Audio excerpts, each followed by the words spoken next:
தென்னாடுடைய சிவனே போற்றி, எந்நாட்டவர்க்கும் இறைவா போற்றி. இப்ப நாம வந்திருக்கிற தலம் சப்தஸ்தான தலத்தில் 7வது தலம். முதல் தலம் பார்த்துட்டு இப்ப 7வது தலத்துக்கு வந்திருக்கிறோம். நடுவில் இருக்கிற 5 தலங்கள் நம்ம பார்க்க இருக்கிறோம். திரு நெய்த்தானம் என்கின்ற திருப்பெயர் இந்த திருத்தலத்துக்கு. சுவாமியுடைய திருநாமம் நெய்யாடியப்பர். இதுல ஒரு பெரிய விசேஷம் என்னன்னா, சுவாமிக்கு இங்க நெய்யில் அபிஷேகம் பண்ணி வெந்நீர் அபிஷேகம் நடக்கும். வேற எந்த தலத்திலையும் சுவாமிக்கு வெந்நீர்ல அபிஷேகம் பண்ண மாட்டாங்க. இங்கேயும் திரு நல் வெண்ணெய்னு ஒரு ஊர் இருக்கு, அங்க வெண்ணெய் அபிஷேகம் சுவாமிக்கு பண்ணுவாங்க. இங்க நெய்யில சுவாமிக்கு அபிஷேகம் பண்ணி அதுக்கப்புறம் வெந்நீர் அபிஷேகம் பண்ணிட்டு அதுக்கப்புறம் தான் மற்றதெல்லாம் பண்ணுவாங்க. அதனால இங்க சுவாமியினுடைய திருநாமம் நெய்யாடியப்பர். திருஞான சம்பந்தர் அற்புதமான ஒரு பதிகம் இங்கே பாடியிருக்காரு, நட்டவாடை பண். அந்த பாட்டை இப்ப நம்ம எல்லாரும் பாடலாம். திருச்சிற்றம்பலம்.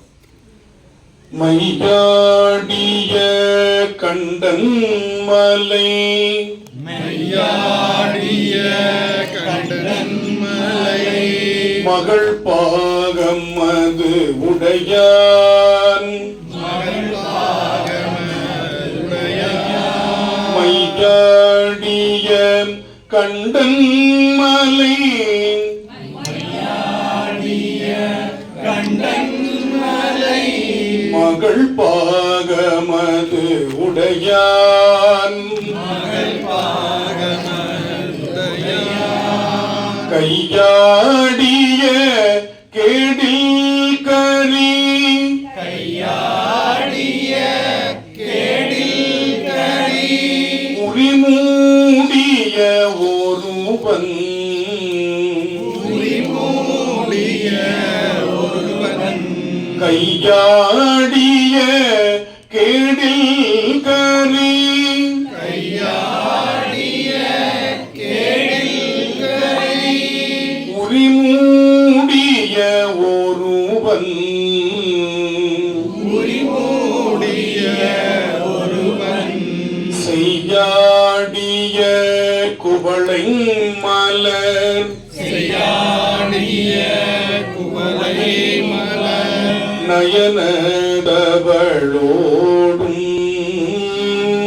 நயனத்தவளோடும், செய்யாடிய குவளை மலர், செய்யாடிய குவளை மலர், நயனதவளோடும், நயனத்தவளோடும்,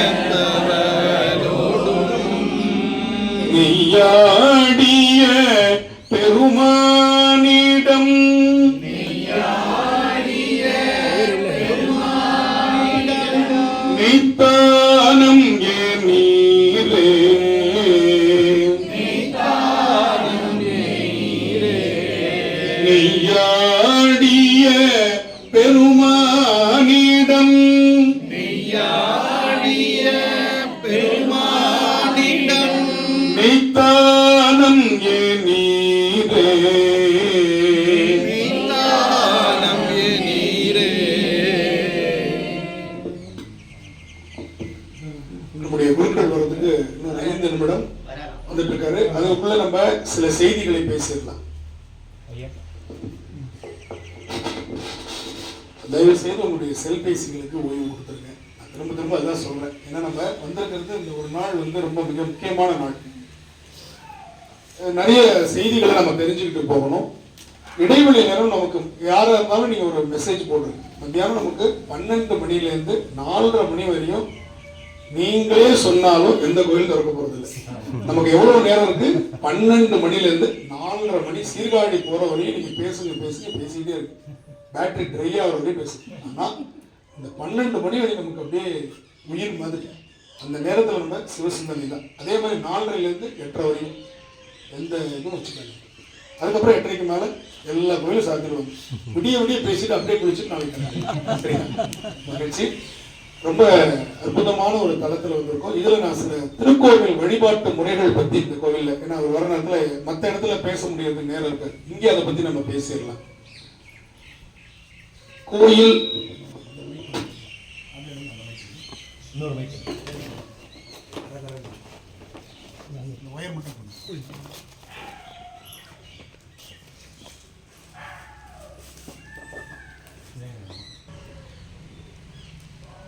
கோயில் என்ற சொல் இறைவன் இருப்பிடம் என்ற பொருள். திருக்கோயில் என கோயில் என்பது ஒரு காலகட்டத்தில் வரை அரண்மனையும் கோயில்னு சொல்லலாம். சிலப்பதிகாரத்துல கண்ணகி எங்க இருக்கிறான் அரசன் அப்படின்னு கேட்ட பொழுது இளங்கோவடிகள் இப்படி எழுதுறார். வாயில் வாயில்னா வாயில் காப்பவன், கோயில் காட்ட, கோயில் அரசன் இருக்கிற இடத்தை காட்டன்னு வருது. அப்ப சிலப்பதிகார காலம் வரை கோயில் என்பது அரண்மனையை குறித்தது. அதனால நம்ம என்ன பண்ணோம், திருக்கோயில் என்ற சொல். இதை அப்பர் சுவாமிகள் தான் பயன்படுத்துறார். ஒரு ஊருக்கு எது அழகு, ஆலயம் இல்லா ஊருக்கு அழகு பாழ் அப்படின்னு ஒரு பழமொழி உண்டு. ஆலயம் தொழுவது சாலவும் நன்று அப்படின்லாம் இருக்கு. ஆனா இந்த ஆலயம்ன்ற சொல் சமஸ்கிருத வழிபாட்டு முறைகள் தமிழோடு கலந்ததுக்கு அப்புறம் வந்தது. நம்முடைய பழமையான தேவாரத்துல பாத்தீங்கன்னா எங்கேயுமே ஆலயம் இல்லை. அதனாலதான் ஆலயம்னு வரக்கூடிய திருமந்திர பாடல்கள்லாம் பிற்சேர்க்கையாக பின்னாடி சேர்த்த பாடல்கள் அப்படின்னு சொல்றோம். ஏன்னா அவர் படமாட ஆலயம்னு சொல்லல, படமாட கோயில்னு சொல்றார். ஆனா உள்ளம் பெருங்கோயில் ஊனுடம்பு ஆலயம் அப்படின்னு இந்த ஆலயம்ன்ற சொல் பின்னாடி வந்திருக்கு. அப்ப திருநாவுக்கரசர் சொல்றார், திருக்கோயில் இல்லாத ஊர் திரு இல் ஊர்னர். திரு இல்லாத ஊர்ன்ற திரு என்பதற்கு அழகு, செல்வம், கருணை, அன்பு, அருள், இறைவன் என்று பல பொருள்கள் திருவுக்கு உண்டு. எல்லாவற்றுக்கும் மேலாக கண்டாரால் விரும்பப்படும் தன்மை, அதுக்கு பேர் திருன்னு பேர். யார் பார்த்த உடனே விரும்பப்படும் தன்மையில் இருக்கிறாங்களோ அவங்கள திரு, திருமதி என்று சொல்லுகின்ற ஒரு வழக்கம் நமக்கு உண்டு. இவங்க கிட்ட நம்ம பேசணும், இவங்களோடு நம்ம பழகணும், இந்த சுற்றத்தோடு இந்த அடியார் திருக்கூட்டத்தோடு நம்ம இருக்கணும்னு யார் விருப்பத்தை ஏற்படுத்துறாங்களோ அவங்கள்ட்ட திரு இருக்கு என்று பொருள்.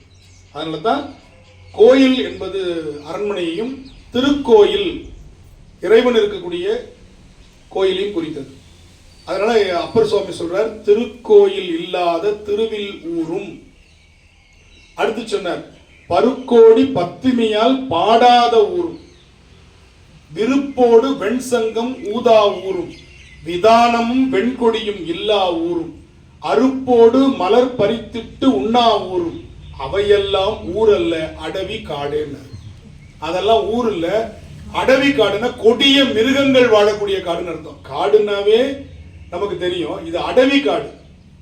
அடவி காடுன்னா கொடிய மிருகங்கள் வாழக்கூடிய அடர்ந்த காடு. அதெல்லாம் ஊருன்னு சொல்லாதப்பா அப்படின்ட்டு. அருமையான ஊர், திருக்கோயில் இல்லாத திரு இல் ஊர், திரு இல்லாத ஊர் அப்படின்னு சொன்னார்.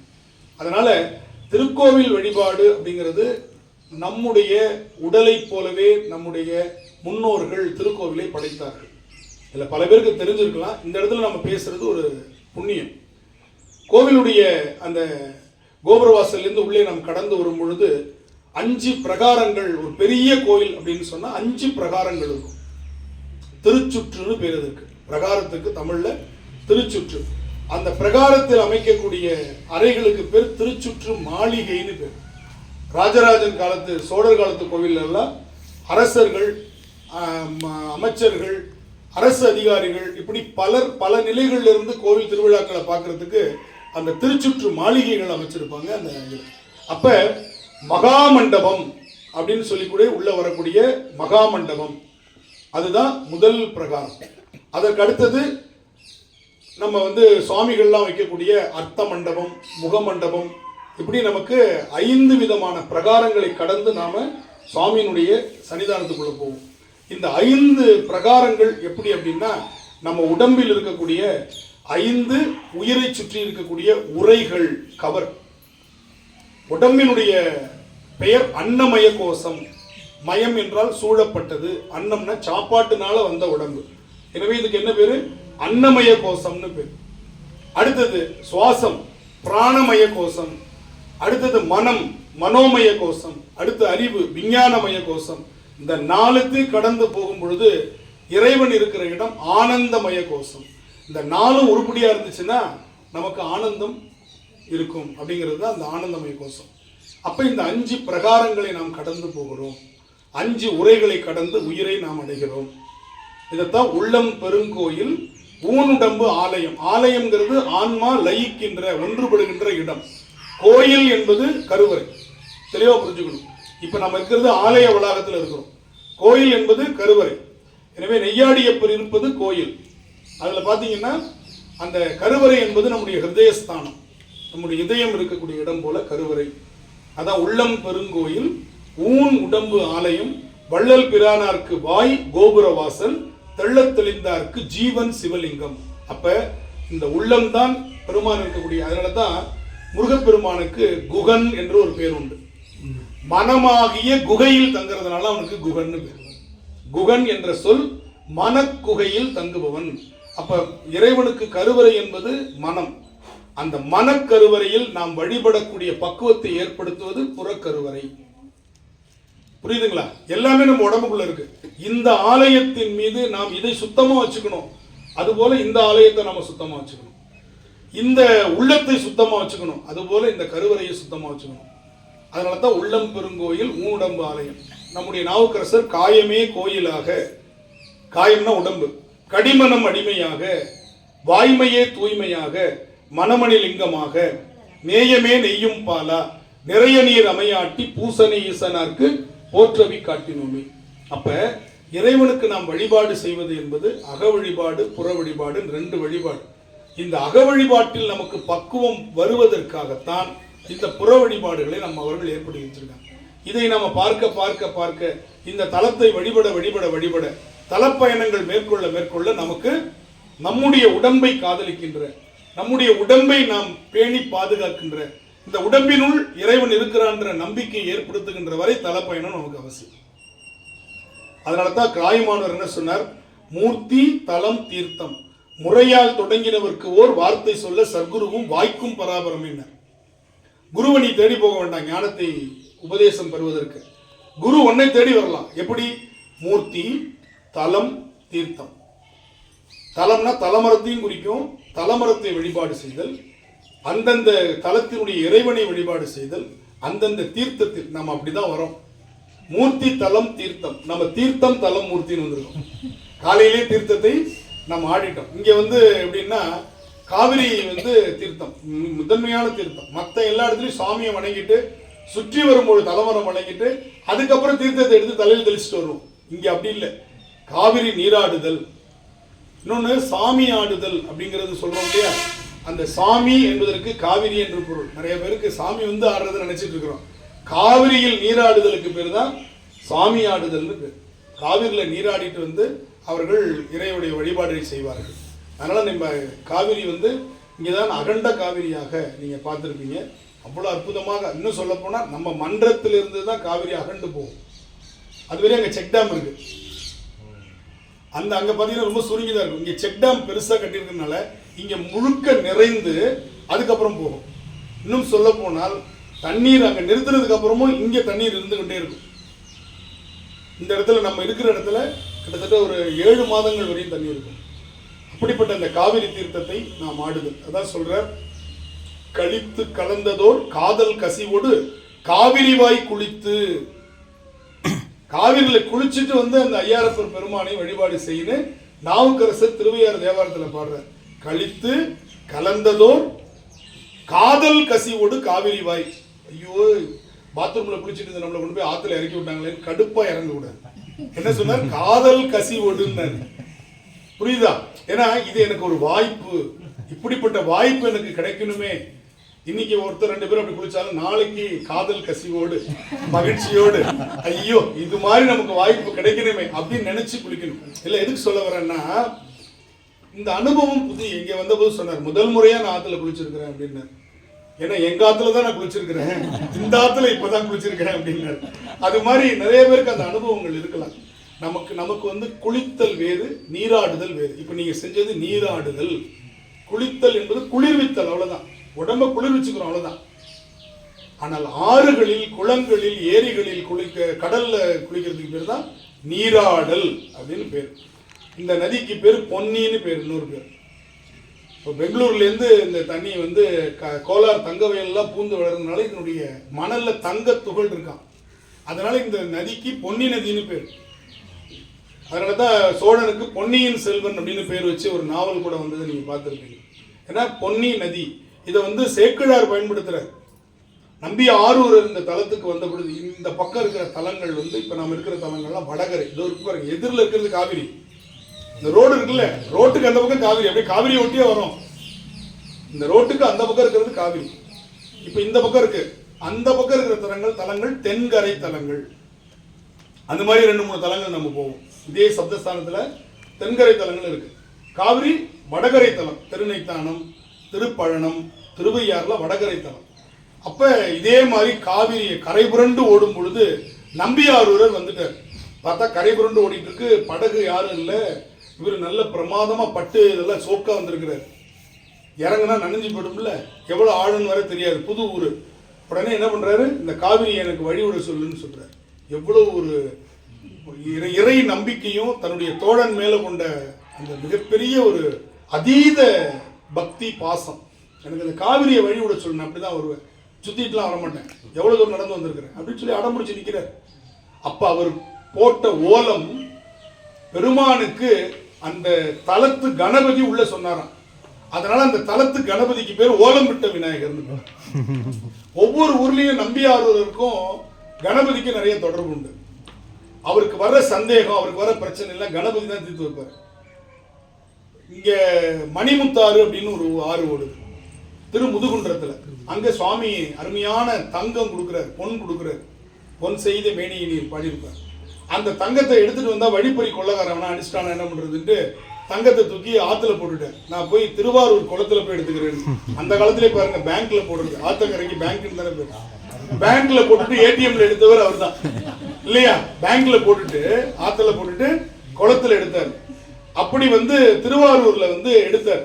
எடுத்தவர் சுவாமிக்கு நன்றி சொல்லிட்டு, பரவாயில்ல நாங்க ஆத்துல போட்டுட்டு இங்க குளத்துல எடுத்துட்டு நன்றி சொல்லணுமா இல்லையா?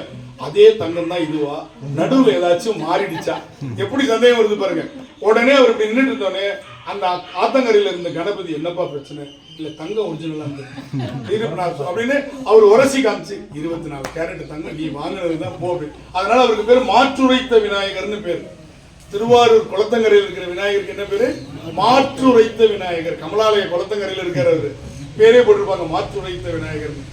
அந்த மாதிரி இந்த தலத்து திருவையாறு தலத்துல ஓலமிட்ட விநாயகர். ஏன்னா ஐயாருடைய அடிகளோடு கத்தனார்.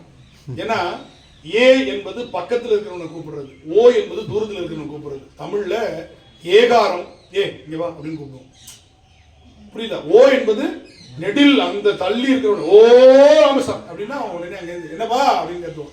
அப்ப இந்த ஓ என்ற ஓங்காரம் வந்து நீண்ட வீச்சு கொண்டது. அதனால எல்லா பாட்டும் ஏகாரத்துல முடியும், திருவையாறு தேவாரம் ஓகாரத்துல முடியும். ஐயாறு உடைய அடிகளோ அந்த செய்தியை சொல்லும் பொழுது, எதுக்கு சொல்றேன்றது விட்டுறக்கூடாதுல்ல கதையை. அந்த செய்தியை பெரிய புராணத்துல சொல்லும் பொழுது பொன்னிமா நதியும் நீங்கி நெறி காட்ட அப்படின்னு சேக்கிழார் அதை பதிவு செய்யறார். அதாவது எப்படி கத்துனாரா, கன்று பசுவை தொலைத்த கன்று போல கத்துனாரா. அந்த பசு நான் இங்கதான் இருக்கிறேன்னு சொன்னது மாதிரி சுவாமி வழியை விட்டு காமிச்சார். கன்றுக்கு, கன்று பசுவை தொலைச்சிருச்சு கூட்டத்துல, அது எப்படி கத்தும்? குனிற்று ஆ போல் ஓலமிட பொன்னிமா நதியும் நீங்கி நெறி காட்ட, கோவிலுக்கு வழியை காமிச்சுதான். அப்படி ஒரு நிகழ்ச்சி நடந்தது திருவையாறுல. அதே மாதிரி திருஞான சம்பந்தர் வந்த பொழுது அருமையான ஒரு காட்சி. குரங்குகள் எல்லாம் அவசர அவசரமா ஏறி மரத்து மேல ஏறி அப்படியே பார்த்துட்டு இருந்தது இல்லையா? அந்த ஏன்னா இதெல்லாம் திருவையாறுல சொல்றதுக்கு நேரம் இருக்குமான்னு தெரியல, அதனால இங்க நேரம் கிடைக்கிற இடத்துல நம்ம சொல்லிக்கலாம். அப்படி அந்த மேலே ஏறி பார்க்கும் பொழுது அதுங்களுக்கெல்லாம் ஏமாத்தமா போயிடுச்சா. என்னன்னா கோவில்ல டம டம டம டம டம டமன்னு சாயரட்ச பூஜைக்கு முரசு வாசிச்சிருக்காங்க. அந்த நேரத்தில் பெண்கள் எல்லாம் நடனம் ஆடி இருக்கிறாங்க. அப்போ இதை கேட்ட குரங்கு, வெளியிலேருந்து கேட்ட குரங்கு மேலே ஏறி மழை வர பொழுது இடி இடிக்குது அப்படின்னு சொல்லி போய் பார்த்துட்டு, என்ன மேகத்தையே காணும், இடி சத்தம் மட்டும் எப்படி கேட்குது அப்படின்னு அந்த குரங்குகள்லாம் ஏமாந்து போச்சான். அந்த பாட்டில் ஞானசம்பந்தர் வந்து சிலமந்தின்னு ஒரு வார்த்தையை சொல்லியிருப்பார். எல்லா குரங்கும் ஏமாறலையா. அதுக்கு தர்மபுரம் சுவாமிநாதன் ஐயா அந்த திருவையாறுல சொல்லுவாரு, ஏன் சிலமந்தினா அதெல்லாம் வெளியூர் குரங்கு, அதுக்கு உள்ளூர்ல நடக்கிற வழிபாடு தெரியாது. மற்ற குரங்குலாம் நீ போய் ஏறி பாரு மழையெல்லாம் வராது, இது சாயங்காலம் டெய்லி நடக்கிற சாயரட்ச பூஜை அப்படின்னு உள்ளூர் குரங்கு தெரியுமா. அதனாலதான் மந்தின்னு பொதுவா சொல்லாம சிலமந்தி அலமந்து. அதுதாங்க குருநாதருடைய அனுபவம்ங்கிறது. எல்லா குரங்கும் போய் ஏமாந்து போய் பார்க்கல. வெளியூர்ல இருந்து விருந்தினரா வந்திருக்குல்ல, அந்த குரங்குக்கெல்லாம் தெரியாது திருவையாறுல பூஜை நடக்கிறது, அப்ப முரசு கொட்டுவாங்கன்றது. அதனால இந்த பாட்டுல தான் சொல்றார். எதுக்கு சொன்னேன், இந்த 5 6 5 புலன்கள்னு சொன்னேன் இல்லையா, அதை இந்த தேவாரத்துல வச்சிருக்க. அதனாலதான் அந்த 5 6 புலன்கள்னு சொன்னேன். புலனைந்தும் பொறி கலங்கி நெறிமயங்கி அறிவழிந்திட்டு ஐமேல் உந்தி. ஐனா சளி. இந்த சிவபெருமானை பற்றி நாம நமச்சிவாய மந்திரத்தை சொல்லணும், சிவாய நமன் சொல்லும் பொழுது கடைசி காலத்துல சளி இங்க நின்று சொல்ல முடியாம போயிடும். அந்த நேரத்துல சுவாமி இவ்வளவு நாள் நான் உனக்கு சொன்னேன், இப்ப என்னால சொல்ல முடியலையேன்னு நீ பயந்து நிப்பல்ல, அப்ப இந்த ஐயாற்று பெருமான் அஞ்சேல் பயப்படாத, நீ சொன்னது சிவாய நம்ம பேங்க்ல டெபாசிட்ல இருக்கு, நீ கவலைப்படாத. எந்த பேங்க்ல டெபாசிட் இருக்கு? சிவாய நம்ம பேங்க்ல டெபாசிட்ல இருக்கு, நீ அதனுடைய வட்டியை நீ இப்ப செலவு பண்ணிக்கலாம், கவலைப்படாத. அஞ்சேல் என்று அருள் செய்வான் அமரும் கோயில். அந்த அமரும்ன்ற வார்த்தை தான் நம்முடைய ஐயாறு அமர்ந்த அரசு. சீரார் திருவையாறா இல்லையா, ஐயாறு அமர்ந்த அரசே போற்று. ஐயாறு அமர்ந்த தேனை அப்படின்லாம் தேவாரத்துல அமர்ந்தன்னு சொல்லுவாங்க. அது மாதிரி புலனைந்தும் பொறிகலங்கி நெறிமயங்கி அறிவழிந்திட்டு ஐமேல் உந்தி அலமந்த போதாக அஞ்சேல் என்று அருள் செய்வான் அமரும் கோயில். பலம் வந்த மடவார்கள் நடமாட முழவதிர மழையந்தஞ்சி சிலமந்தி அலமந்து மரமேறி முகில் பார்க்கும் திருவையாறே அப்படின்னு திருவையாறுல பாடுகிறார். இப்பொழுது நம்முடைய கோவில் சிவாச்சாரியர் வந்திருக்கிறாங்க. நம்ம வழிபாட்டிற்காக உள்ளே செல்கிறோம். திரு நெய்யாடியப்பர் என்று சொல்லக்கூடிய அக்னீஸ்வரர், சுவாமி பேர் அக்னீஸ்வரர் தான்.